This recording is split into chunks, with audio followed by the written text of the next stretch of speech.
পটুয়াখালীর রাঙ্গাবালী উপজেলায় নিখোঁজের প্রায় ৪৩ ঘণ্টা পর এক স্কুলছাত্রীর বস্তাবন্দি মৃতদেহ উদ্ধার করেছে পুলিশ।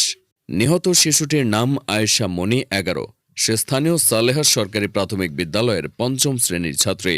রোববার ৪ জানুয়ারি দুপুরে রাঙ্গাবালী উপজেলার সদর ইউনিয়নের মাঝনেতা গ্রামে নিজ বাড়ির রান্নাঘর থেকে মরদেহটি উদ্ধার করা হয়। পুলিশ ও স্থানীয় সূত্রে জানা যায়, আয়েশা মনি ওই গ্রামের বাবুল পেদার মেয়ে। তার মা দীর্ঘ প্রায় ১০ বছর ধরে প্রবাসে অবস্থান করছেন। গত ২ জানুয়ারি আয়েশার নিখোঁজ হয়। পরদিন ৩ জানুয়ারি তার বাবা রাঙ্গাবালী থানায় একটি সাধারণ ডায়েরি করেন। নিখোঁজের পর থেকে স্বজনরা বিভিন্ন স্থানে খোঁজাখুঁজি করলেও তার কোনো সন্ধান পাওয়া যায়নি। রোববার দুপুরে পুলিশের উপস্থিতিতে বাড়িতে তল্লাশি চালানো হয়। এ সময় রান্নাঘরের পাশে একটি বস্তাবন্দি মৃতদেহ দেখতে পেয়ে নিহত আয়েশার মামা চিৎকার দেন। পরে বস্তা খুলে ভেতরে আয়েশার মরদেহ পাওয়া যায়। পুলিশের প্রাথমিক ধারণা, শ্বাসরোধ করে শিশুটিকে হত্যা করা হয়েছে।